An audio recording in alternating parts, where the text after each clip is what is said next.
Back when the Xbox first entered the industry and Sony was building up the PlayStation 2, Nintendo made its mark in a unique way, eschewing DVDs in favor of proprietary mini-DVDs and utilizing a box-like design with a handle. The Gamecube was something special. It didn't skimp on the powerful technology, producing some truly amazing games that still stand out. Let's take a look at 15 such games here. Before we go ahead, please consider subscribing to our channel. We upload new videos every single day and your support really helps us out. With that out of the way, let's start. Star Wars Rogue Squadron 2.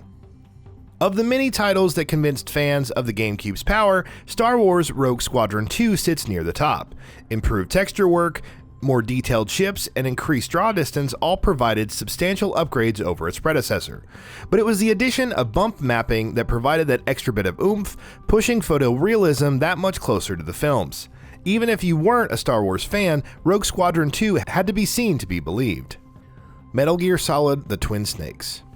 When viewing it side by side with the original, the Twin Snakes may come across as less vibrant. However, it had a more grounded look to the spy thriller in addition to other improvements. Real-time shadows looked better, character models were more detailed with superior animation, the lighting felt more natural, and the environments were sharper with more polygons.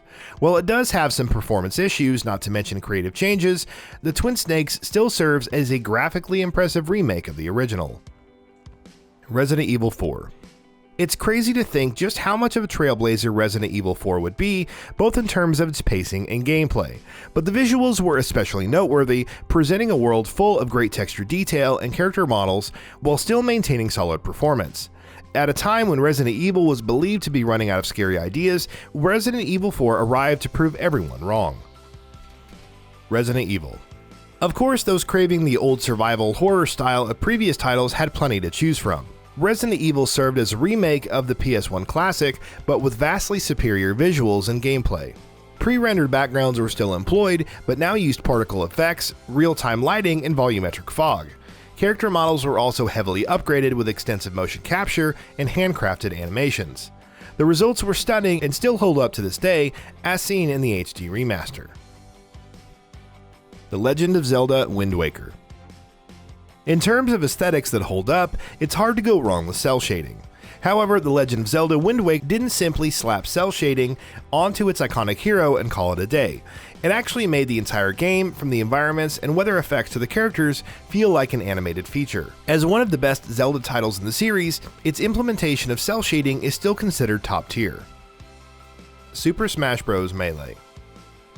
To understand just how good Super Smash Bros. Melee looked, it's important to realize just how limited its predecessor was. Super Smash Bros. On the Nintendo 64 featured a small roster, but the amount of detail it could provide, both in terms of character polygonal count and environmental textures, was extremely limited.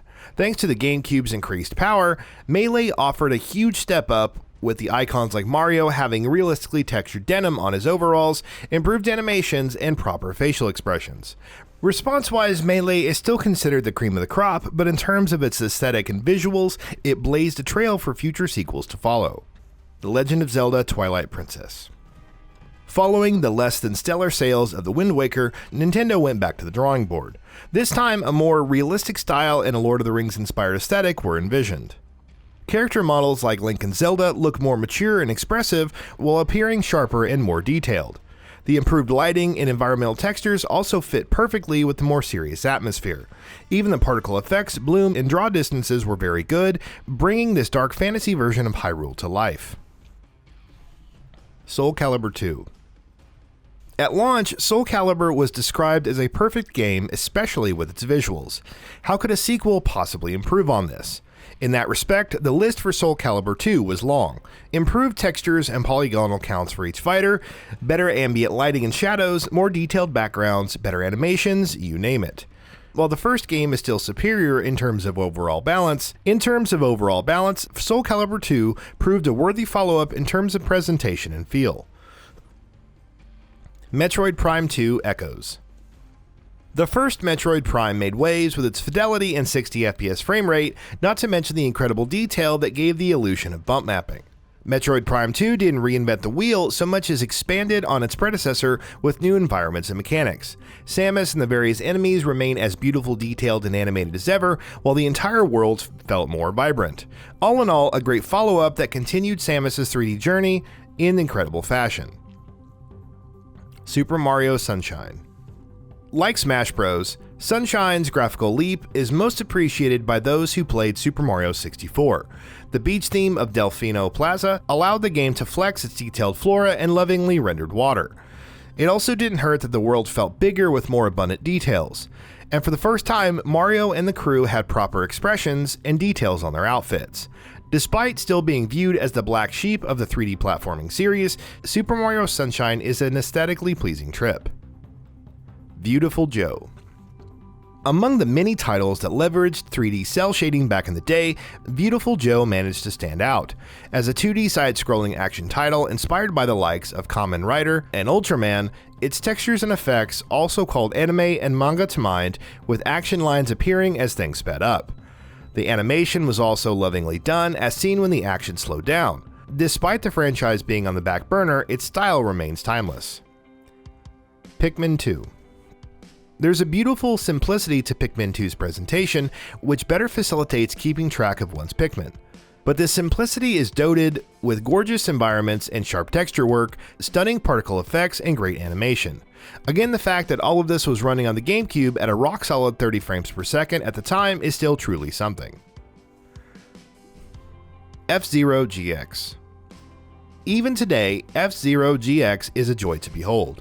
Sure, there were some titles that ran in 60 FPS on the GameCube, but those that could deliver this kind of speed and draw distance, that too with multiple vehicles on a track, were few and far between. Additional details like track transparency, which allowed for seeing the incredible environments better, were also greatly appreciated.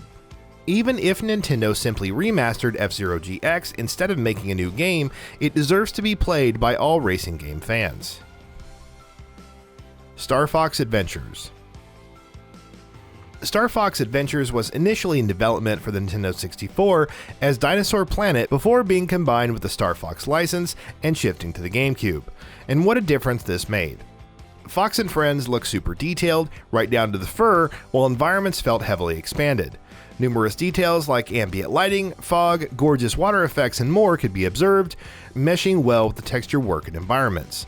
As Rare's final game for Nintendo, Star Fox Adventures remains a high note in its legacy. Resident Evil 0. Much like the Resident Evil remake, Resident Evil 0 utilized 3D modeled characters against pre-rendered backgrounds. The latter was filled with all kinds of details, while the real-time lighting, shadows, and effects added that extra amount of realism. If anything, the shading and overall textures in the original looked moodier than the remaster, giving it a grimier and more lived-in feel. Either way, as a companion piece to the first game's remake, Resident Evil 0 offered a stunning, if imperfect, adventure.